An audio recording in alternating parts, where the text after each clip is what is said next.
कुछ चीज़ें कल मैंने बताया था। प्लेटो का जीवन काल कब से कब तक चला, कितना रहा। प्लेटो का जीवन जो है 427 ईसा पूर्व से 345 ईसा पूर्व रहा।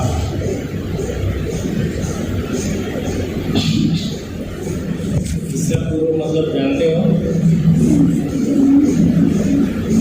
इतिहास वाले, ईसा मसीह के जन्म से पूर्व, ठीक है। ईसा मतलब ठीक है, ईसा मसीह के जन्म से 427 वर्ष पूर्व इनका जन्म जो है, इनका जीवन काल 427 ईसा से लेकर 347 ईसा तक।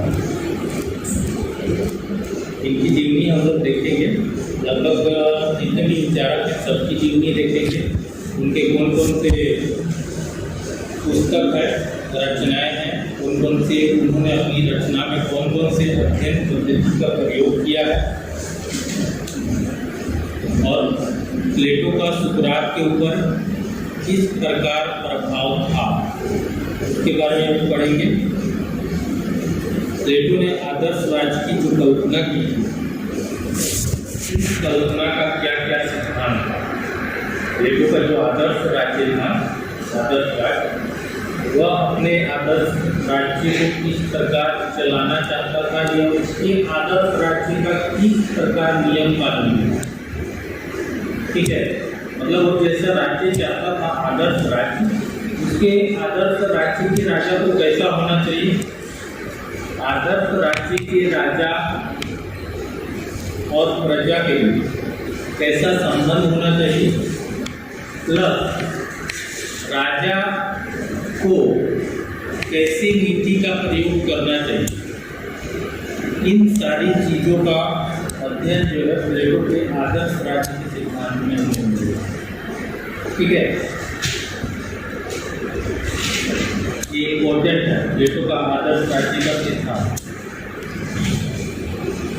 इसकी आलोचना भी हम लोग पढ़ेंगे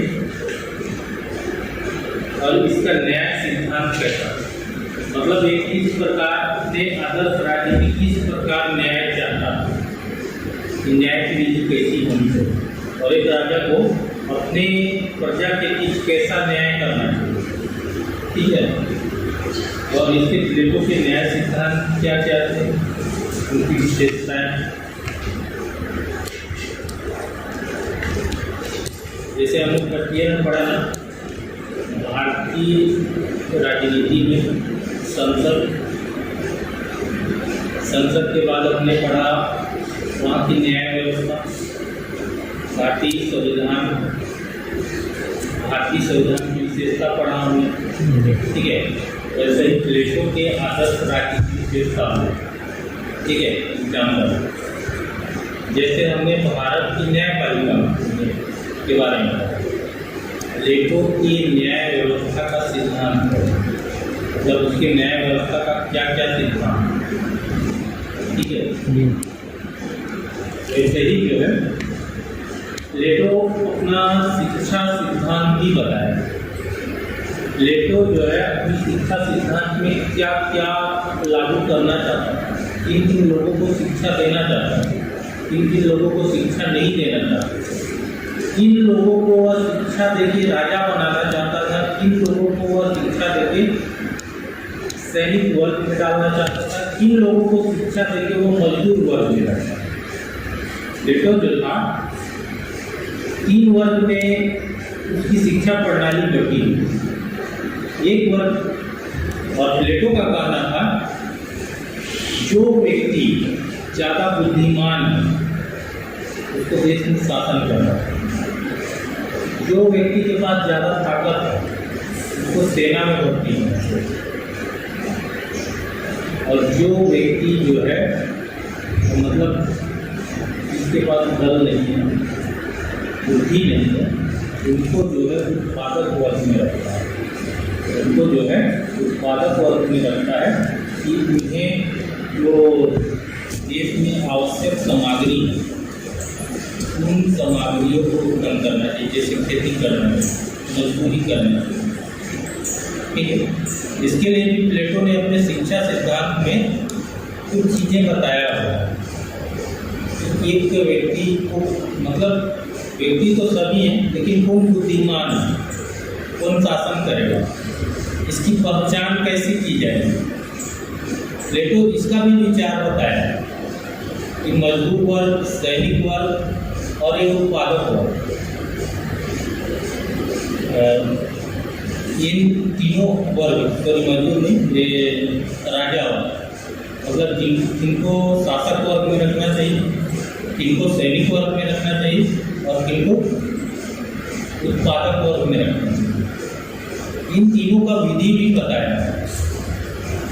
इनकी पहचान कैसे हो सकती है? जिसको राजतंत्र मिलेगा, राजा का शासन करने के लिए मिलेगा, शासन करने के लिए मिलेगा। कौन बुद्धिमान में कमजोर है, शक्तिशाली ज़्यादा है, किसको जो है सैनिक वर्ग में रखना चाहिए और किसको जो है मजदूर वर्ग यानी कि उत्पादक वर्ग में। सभी तो एक समान दिखते हैं ना, कैसे पता लगाया? इसके लिए भी इन्होंने अपने शिक्षा सिद्धांत में बताया है कि कौन ज़्यादा बुद्धिमान है, कौन ताकतवर है, इसको कैसे बांटा जाए। प्लेटो ने शिक्षा पद्धति में बताया है एक व्यक्ति का कम से कम 30 वर्ष तक शिक्षा चलना चाहिए। 30 वर्ष तक वो शिक्षा प्राप्त कर लेता है, पास हो जाता है, कहीं फैल नहीं, उसको सातक वर्ष में, तो वह बीच में फैल हो जाता है। ठीक है, बीच में फैल हो जाता है 20 साल की उम्र में, तब उसको सैनिक वर्ग में। जो व्यक्ति जो है 10 वर्ष की उम्र तक शिक्षा प्राप्त करने के बाद फैल हो जाता है, मजदूर वर्ग में। ऐसे करके प्लेटो ने बांटा। ठीक है, और प्लेटो यह भी बोलता है कि जो बुद्धिमान है केवल वही देश में शासन करेगा, सैनिक वर्ग नहीं करेगा। सैनिक वर्ग केवल सीमा की सुरक्षा करेगा, और जो उत्पादक वर्ग है वो देश को किन किन सामग्रियों की आवश्यकता है उपभोग के लिए उनका उत्पादन करेगा, मजदूर वर्ग में। और सभी को अपने अपने कार्य करना चाहिए, इसके कार्य को उसके कार्य में दखलंदाजी नहीं देना चाहिए। ऐसा भी प्लेटो बोलता है। प्लेटो का जन्म जो है 400 ईसा पूर्व 427 ईसा पूर्व में हुआ था, और इसका जीवन जो है 427 ईसा पूर्व से 347 ईसा पूर्व। ठीक है, इसकी मनीषी का जन्म जो है, इसका जन्म 400 ईसा पूर्व में लगभग एथेंस के एक प्रसिद्ध कुलीन परिवार में, मतलब अच्छा परिवार में हुआ था। पैसे वाले, मतलब इसका परिवार जो है एक कुलीन धनी हुआ। ठीक है, धनी मनी व्यक्ति के घर हुआ था, और इनका पिता एथेंस के अंतिम राजा कार्डस और उनकी माता प्रसिद्ध कानून निर्माता सोलर की वंशज थी, और उनका वास्तविक नाम अरस्तु था, परंतु वह अपने नाम प्लेटो से ही विख्यात। ठीक है, मतलब बढ़ने का तात्पर्य है इनका वास्तविक नाम अरस्तु था, लेकिन ये बाद में इसका उपनाम जो था प्लेटो के नाम से विख्यात। ठीक है, और इसके पिताजी जो थे वो एथेंस के आखिरी राजा, लास्ट राजा। ठीक है, मतलब एथेंस में जब लोकतंत्र नहीं आया, राजतंत्र के आखिरी राजा, लास्ट अंतिम राजा। ठीक है, इनके पापा की मृत्यु के बाद एथेंस में लोकतंत्रीय शासन करना, समझ रहे हैं? मतलब उनके पापा की मृत्यु के बाद एथेंस में राजतंत्र समाप्त, समझ में आया? उसके बाद लोकतंत्र चला, और इनकी माता जो थी एक कानून निर्माता सोलन की वंशज। मतलब एथेंस में जो कानून का निर्माण किया जाता था, राजतंत्र, ठीक है। कानून का निर्माता कानून बनाया जाता था एथेंस में जिन परिवार के द्वारा, उन्हीं परिवार की पुत्री उनकी माता, ठीक है। मतलब एक तरीके से पिता भी अच्छे राजा थे, उनकी माता भी उस समय के हिसाब से कानून निर्मात्री, ठीक है। मतलब इनका करने का तात्पर्य है कि इनकी बौद्धिक क्षमता ज़्यादा, समझ में आ रहा है। मतलब उनके पिता क्या थे, राजा थे, तो राजतंत्र कैसे चलाया जाता है, पिता से उनको विरासत में मिल गया, समझ में आ रहा है। मतलब विरासत करने का तात्पर्य है कि उनके पिता राजा थे, कैसे शासन चलाते हैं, कैसे शासन चलता है वो देखते थे, और देखने से वह सीख जाता है। व्यक्ति क्या करता है, देख के सीखता है, ठीक है। उनकी माता कानून निर्माता के अंदर थी, तो वह कानून के बारे में कुछ ज्ञान था। इससे यह तात्पर्य लगाया जा सकता है, यह बोला जा सकता है उनकी बौद्धिक क्षमता ज़्यादा, मतलब वो बुद्धिमान, समझ में आ रहा। कहानी सुनना और दिमाग में रखना, ठीक है। कहानी लिखो, इसका जीवन परिचय पूछेगा, कहानी ही लिखना। एथेंस का जीवन, प्लेटो का जीवन 427 ईसा पूर्व से 347 ईसा, उसके बाद स्टार्ट हो, ठीक है। इसकी कहानी ही सुनना और दिमाग में रखना। 427 ईसा पूर्व से 347 ईसा हट क्यों रहा है, एक दिमाग में आ रहा है।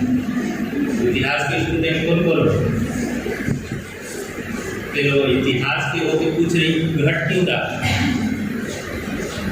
ईसा पूर्व में ऐसा ही होता है, सर से पूछना। अभी तक तुम लोग फर्स्ट ईयर पास हो गए, ईसा पूर्व में, इतिहास में ईसा पूर्व लिखा गया मतलब ये घटेगा, ठीक है। इसको घटाओगे तो इसका उम्र निकल जाएगा 80 साल, ठीक है। इतिहास में ऐसे ही होता है, बहुत सारी चीज़ आप लोग पढ़ते हो, इतिहास तो पढ़े हो फर्स्ट ईयर, उसमें ऐसा बहुत सारा चीज़ का हो, लेकिन ध्यान नहीं दिए। क्यों नहीं दिए, सर से पूछना, ठीक है, बताएंगे कि 427 से 327 ईसा सर एक घटना क्यों गई, इतिहास में ऐसे ही होता है, ठीक है। कुलीन परिवार में जन्म लेने के कारण प्लेटो ने एथेंस के स्वतंत्र बालक के समान संगीत, कविता, जिम्नास्टिक की शिक्षा प्राप्त की, क्योंकि वो बड़े घर से था, राजा के घर से था, तो इसके शिक्षा ग्रहण करने में कोई पाबंदी नहीं। मतलब ये बड़े घर का था तो क्या है कि ये कुछ भी ग्रहण कर सकते, ठीक है। मतलब अपनी रुचि के हिसाब से, मतलब होता है ना, मैं बड़े घर का हूँ, जो मन करेगा वो करूँ, ठीक है। क्योंकि ये राजा के बेटा थे, इनका जो मन में आता था रुचि के हिसाब से, संगीत के क्षेत्र में, चाहे कविता के क्षेत्र में, जिम्नास्टिक हो गया, मतलब ये एक स्वतंत्र बात, ठीक है। पहले क्या होता था, पहले बता रहा हूँ, राजतंत्र चलता था, आप लोग टीवी सीरियल वगैरह में देखते होंगे, जैसे कोई नीचे जाति का है, उसको शासन करने नहीं दिया जाता, ठीक है। क्षत्रिय, वैश्य, शूद्र, इन सब भागों में बांटा गया था, जिसका जो काम है वही किया है, ठीक है। राजा है तो 3 धनुष वही चला है। शूद्र वर्ग का है वो खाली वो कपड़े साफ करेगा या कुछ ऐसा, उन लोग का काम निर्धारित है। प्लेटो क्या था, राजा था, ठीक है। राजा था, राजा का पुत्र था, तो ये स्वतंत्र था, इसका जो इच्छा हो कर सकता, समझ में आया, क्लियर है यहाँ तक। और उसे साहित्य में विशेष रुचि थी और उसने कुछ कविताओं की रचना भी, साहित्य में इनको बहुत ज़्यादा, ठीक है। हिंदी साहित्य में क्या होता है, कविता में इनको बहुत रुचि, और इन्होंने रचना भी किया साहित्य में। और अध्ययन के अलावा और अध्ययन के अलावा वो खेल में भी भाग लेते थे। उसे 2 बार खेल में और 1 बार मल्ल युद्ध में पुरस्कार मिला। मल्ल युद्ध मतलब कुश्ती, क्या बोलते हैं, कुश्ती बोलते हैं ना, क्या नहीं बोलते हो? मल्ल युद्ध मतलब कुश्ती, जानते हो? कुश्ती लड़ते हैं नागपंचमी के दिन, लड़ा जाता है, नहीं लड़ा जाता? हिंदी में देखते हो कुश्ती होता है ना, उसको मल्ल युद्ध बोला जाता है। ठीक है, वो बड़े बड़े ऐसे करके वो रहता है, ऐसे घुमाते हैं और लड़ते हैं कुश्ती, जिसको पुराने जमाना में मल्ल युद्ध बोला जाता है। ठीक है, मल्ल युद्ध में इनको पुरस्कार नहीं मिला था। इसके अलावा खेल में भी इनको बहुत ज़्यादा मिला।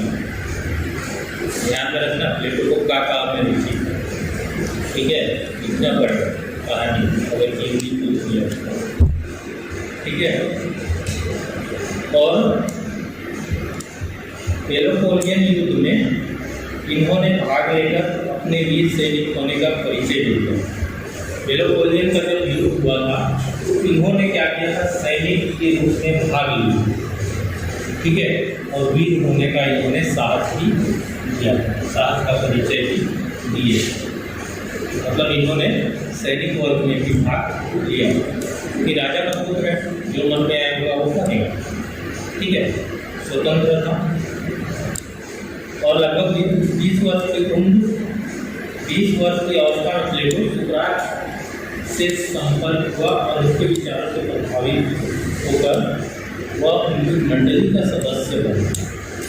20 वर्ष का जब प्लेटो हुआ, उनका गुरु जो था सुकरात, उनके संपर्क में आया।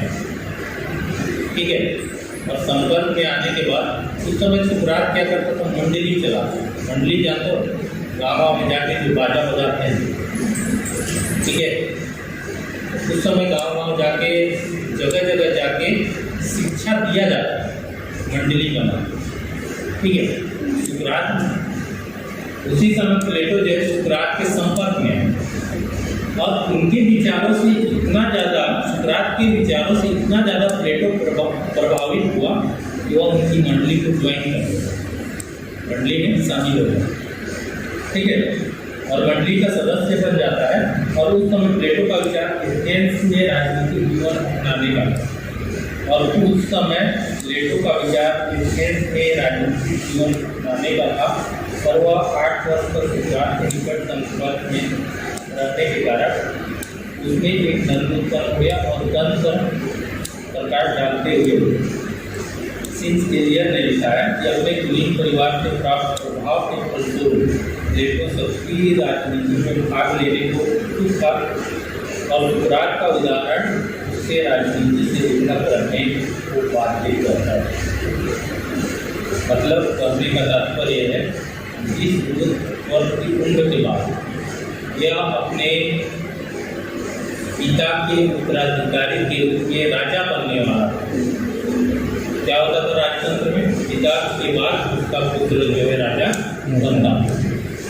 परिस्थिति ऐसा था कि इसकी उम्र राजा बनने लायक हो गई थी। मतलब इसको अपने एथेंस का राजकुमार से राजा के पद संभाला, राजनीति में आना।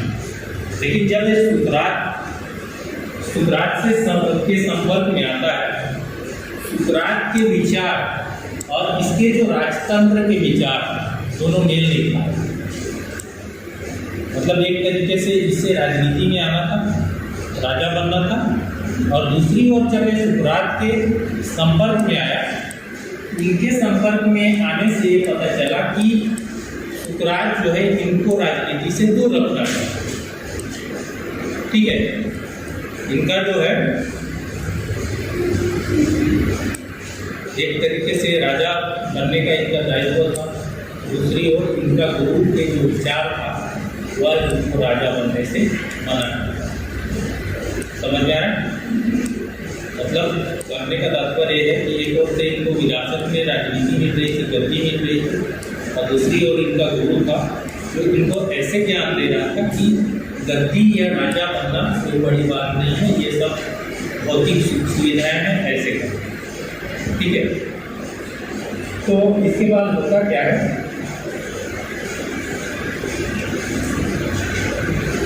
लेखक रानी को बात करता था और सीन्स क्लियर के शब्दों में प्लेटो न केवल राजनीतिक दर्शन था वरन कुशल कवि, नाटककार, व्यक्ति के कहानीकार, रहस्यवादी, आध्यात्मिक, राजनीतिक और धर्मशास्त्री हो सकता था। वास्तव में भौतिक एवं कलात्मक क्षेत्र में वह इतिहासकार के अतिरिक्त क्या नहीं हो सकता।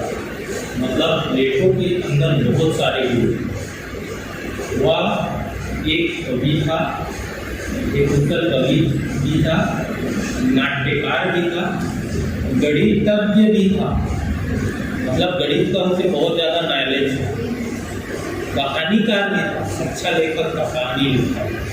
ठीक है, रहस्यवादी, बहुत सारे रहस्यों को सुलझा भी सकता।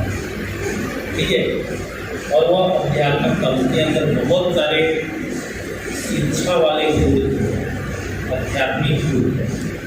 राजनीतिक और धर्मशास्त्री भी हो सकता था, वह राजा बनने के बाद अच्छा राजनीतिज्ञ हो सकता था और धर्मशास्त्री भी बन सकता था, बहुत सारे गुण थे। और वास्तव में बौद्धिक एवं कलात्मक क्षेत्र में वह इतिहासकारक के अंदर क्या नहीं कर सकता, मतलब उसके अंदर जितनी क्षमता थी वो क्या नहीं कर सकता था, सारी की सारी क्षमता उसके अंदर, बहुत ही बुद्धिमान प्लेटो। ठीक है, और 399 ईसा पूर्व में जब प्लेटो 28 वर्ष का हुआ, 399 ईसा पूर्व में जब प्लेटो 28 वर्ष का हुआ तब उसके जीवन में एक मोड़ आया, किसी व्यक्ति के जीवन में एक मोड़ आया। ठीक है, उसके जीवन में भी एक मोड़ आया 28 साल की, और उसका कारण था दूसरा तो दिए जाने वाला प्राण। तो वो अपने गुरु के विचारों से बहुत ज़्यादा प्रभावित था और 399 ईसा पूर्व, ठीक है, 399 ईसा पूर्व जब वो 28 साल का था, उस रात को एथेंस में ये जो जहाँ निवास करते थे वहाँ प्राण दंड दिया, फांसी की सजा सुना, मतलब उनको और फांसी की सजा मृत्यु दंड दिया। और इस घटना से उसे इतनी गहरी मानसिक वेदना हुई, उसने राजनीतिक जीवन में प्रवेश करके राजनीति को करने की योजना को बदल दिया और दर्शन के के मृत्यु दंड के बाद वह नेगरा चला गया और कारावास के लंबे भ्रमण के लिए निकल पड़ा। मतलब उनके युग को जब पान कराया गया, प्राण दंड दिया गया, तब वह 28 साल की उम्र का था। और 28 साल जब उनके गुरु की मृत्यु हुई, उनके जीवन में बहुत बड़ा उनके हृदय में आघात हुआ, जो उनके मार्गदर्शक थे उनको मृत्यु दंड दिया। ठीक है, कारण होगा आगे पढ़ेंगे। उसके बाद क्या होता है कि इसका जो राजनीतिक राजा बनने की जो ललक थी वह पूरी तरीके से खत्म हो जाती, राजा बनने की ललक खत्म हो जाती।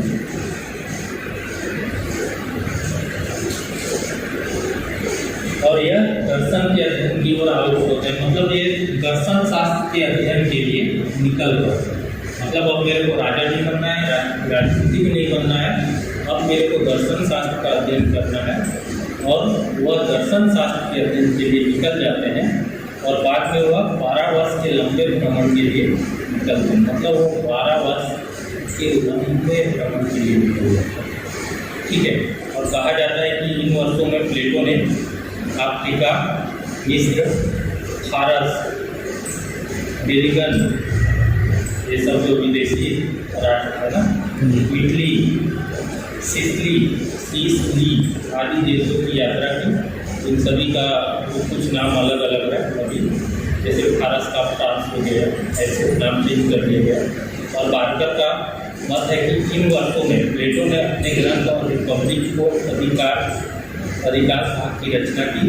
परमाणु का विषय प्लेटो ने इटली के नगरों में पाइथागोरस के सिद्धांत का और मिस्र में गणित का अध्ययन किया। मतलब ये अलग अलग देशों में अलग अलग प्रकार का अध्ययन के लिए निकल और इन्होंने पाइथागोरस और गणित का भी अध्ययन जो है अलग अलग देशों में जाके किए। ठीक है, और इन्होंने क्या किया कि अपने ग्रंथ, जो इनके दो ग्रंथ हैं, अपना ग्रंथ जो है इनका रिपब्लिक का इन्होंने अधिकतर से अधिकतर भाग का रचना इन 12 वर्ष की यात्रों में किया। मतलब यात्रा करते गए इनको नई चीज सीखने को मिलता गया और ये अपने ग्रंथ में लिखते गए। ठीक है, और विल ड्यून ने लिखा है कि एक अनुस्मृति के अनुसार प्लेटो ने गंगा के तटीय प्रदेश के विद्वान की वेदना की शिक्षा प्राप्त की और प्लेटो के भ्रमण के अंतिम स्थान साइकैरियोज था। उसने वहाँ के निरंकुश शासन डायनीसियस प्रथम को इतने विशद रूप से रिपब्लिक के सिद्धांत समझाए और अन्याय तथा अत्याचार को इतनी लानत मलामत की और डायनोसियन ने शिक्षक कर प्लेटो को इस पाठ के राजदूत के हवाले कर दिया, जिससे उसे दास बनाकर बेच दिया गया और प्लेटो ने एथेंस वासियों मित्रों ने धन देकर दासता से उसे छुटकारा दिलाया और वह स्वदेश लौट गया। मतलब उन्होंने हुआ क्या कि जब ये मिस्र देश गए, मतलब अलग अलग देश गए और अलग अलग देशों में इन्होंने अलग अलग प्रकार का अध्ययन किया और जैसे अध्ययन करते गए वह अपने रिपब्लिक जो उनका ग्रंथ है रचना, उन रचना में लिखते गए। ठीक है, और जब ये लास्ट में प्लेटो के भ्रमण के अंतिम स्थान सायराक्यूज ये देश में ही एक देश है, वहाँ गए और उसने वहाँ के निरंकुश शासक डायनीसियन प्रथम को इतने विशद रूप से रिपब्लिक के सिद्धांत को समझाया कि न्याय अत्याचार इतना लालच मलावी डायनोस। मतलब कहने का तात्पर्य है कि ये जहाँ गए जिस राजा को ये रिपब्लिक समझा रहे, पुस्तक को समझा रहे, वह राजा क्या था? निरंकुश शासक। निरंकुश शासक मतलब मनमानी शासक। वह जिस राजा को समझा रहे थे वो राजा क्या करता था? मनमानी शासक। मतलब वो जो मन में आए वो कार्य करता था। अब उस राजा को प्लेटो क्या कर रहे थे? रिपब्लिक समझा रहे थे। अन्याय करना, अत्याचार करना पाप होता है, गलत होता है। उसको क्या लगेगा? क्या लगेगा? क्या लगेगा ना? उसके ऊपर क्या आएगा? साला मेरा सिद्धांत को तुम बदलना चाहते हो। क्या किया? उसको दास बना के जेल में डाल दिया। उसका रिपब्लिक पुस्तक, उनका रिपब्लिक जो है बहुत अच्छा है। जनता के प्रति सद्भावना करता, जनता के प्रति लोक कल्याण करता, कि जनता के ऊपर किसी भी राजा को अत्याचार नहीं करना चाहिए, इस टाइप का अच्छा विचार। और जो राजा को सुना रहे थे वो क्या था? निरंकुश शासक था, बुरे विचारों से लिप्त था। ठीक है, जैसे हिटलर तो अपना मनमानी शासन करता था, निरंकुश शासन। अब उसको जाके कोई विचारक बोले कि नहीं तुम गलत कर रहे हो, अपना जो विधि है, अपना संविधान है उसको चेंज करो, मैं जो बता रहा हूँ उसको करो, फॉलो करो। ठीक है, तो वैसे ही जो है प्लेटो जो है राजा को बता रहे थे जो निरंकुश शासक था, और उसे सुनने के बाद, अच्छे से सुनने के बाद वो राजा क्या किया? प्लेटो को उठा के जेल में डलवा दिया, दास बना। बहुत क्रूर शासक हुआ करते थे राजतंत्र। ठीक है, तुम मेरे द्वारा बनाए गए नियम कानून को चेंज करोगे, उसको दास बना के जेल में डलवा दिया गया।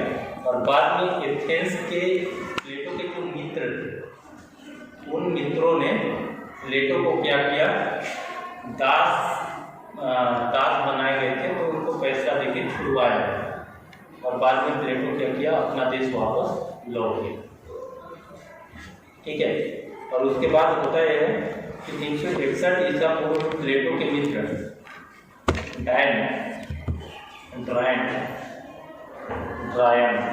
ने उसे शायद राजसूच के नए शासक डायोनिसिस द्वितीय को दार्शनिक शिक्षा प्रदान करने के लिए आमंत्रित किया।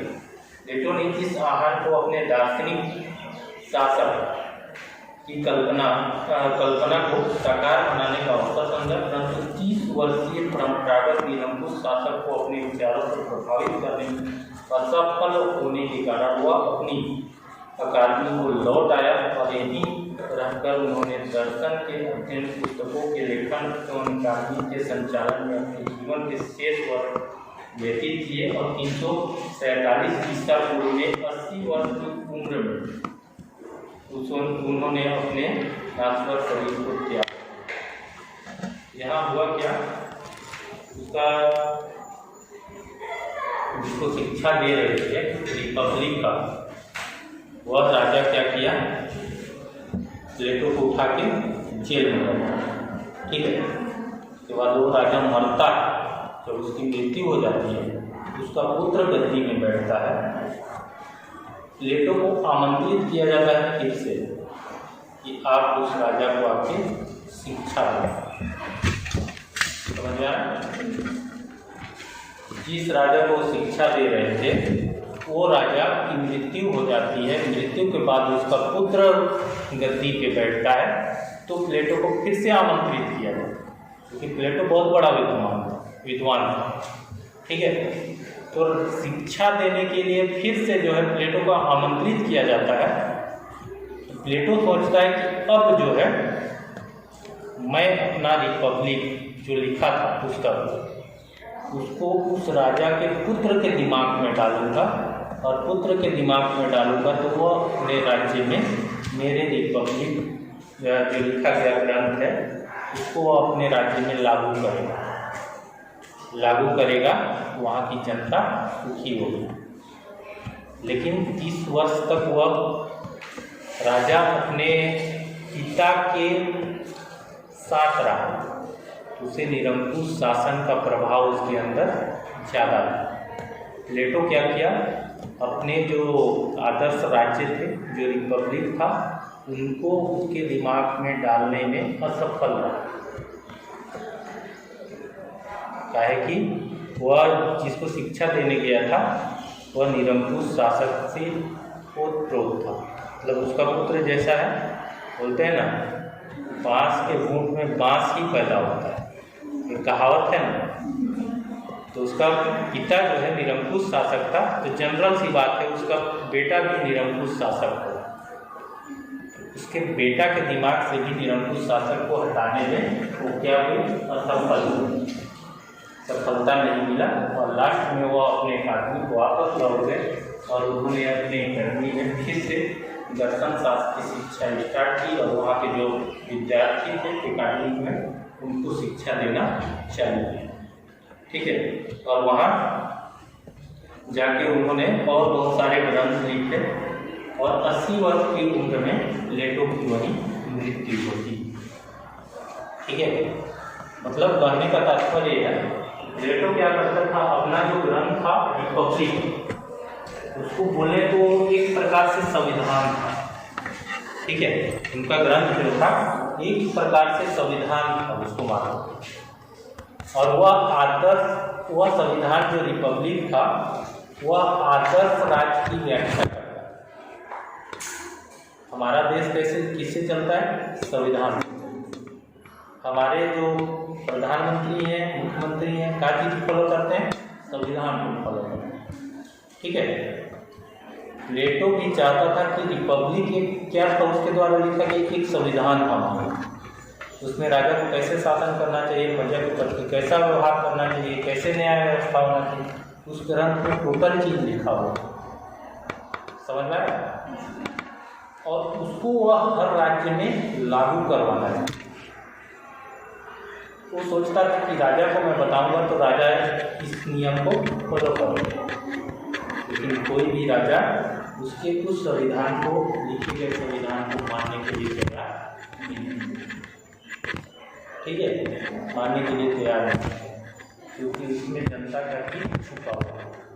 और लोग को पहले के राजाओं का यह वो होता था, मतलब कहने का तात्पर्य कि अगर जनता शिक्षित हो जाएगी तो हमारी बात नहीं मानेगी। सब जनता अगर शिक्षित हो जाती है तो हमसे बगावत कर लेंगे। इसलिए वो क्या करते थे, शासन करने के लिए निरंकुश शासक की विधि का इस्तेमाल करते थे। जैसा आएगा वैसा हम करेंगे, बन जाएगा वैसा, ठीक है। हालांकि बहुत सारे राज्यों ने धीरे धीरे इसे अपनाना स्टार्ट किया, शिक्षित हुए, उसके बाद उन्होंने अपनाना स्टार्ट किया। प्लेटो की जो रचनाएं हैं वो बहुत सारी रचनाएं उन्होंने लिखे थे, इसमें 12 रचनाओं को बताया गया है। इसमें द रिपब्लिक था, द पॉलिटिक्स, द स्टेटमेंट था, द लॉ था, क्रीटो था, एपोलॉजी था, ग्रोगिस था, लेक्चर्स था, शेडो था, मिनो, सोलोक्लिस्ट, और बहुत वैसे ही 12 रचनाएं इसमें बताया गया है। उन्होंने और इससे ज़्यादा भी रचना लिखी थी, लिखे गए हैं।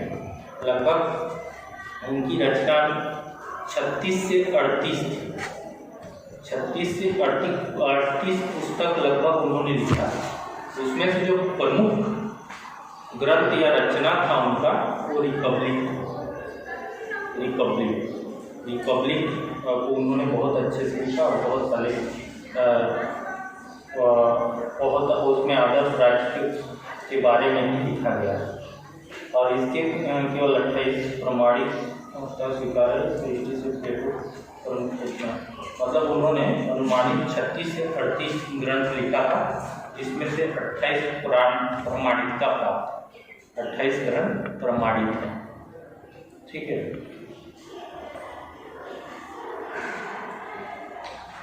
उनकी रचनाओं को कुछ देखेंगे। और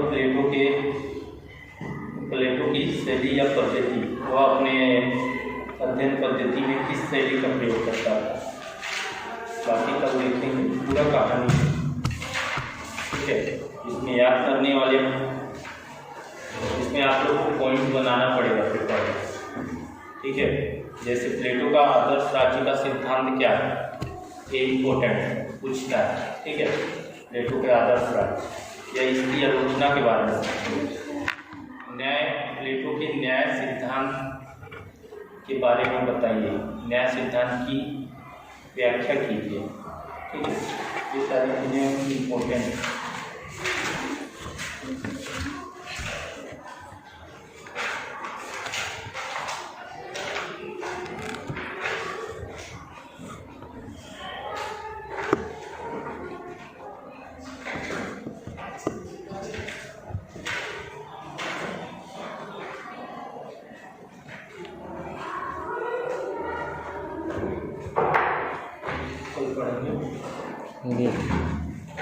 बुक लेना है, जैसे समझ लीजिएगा।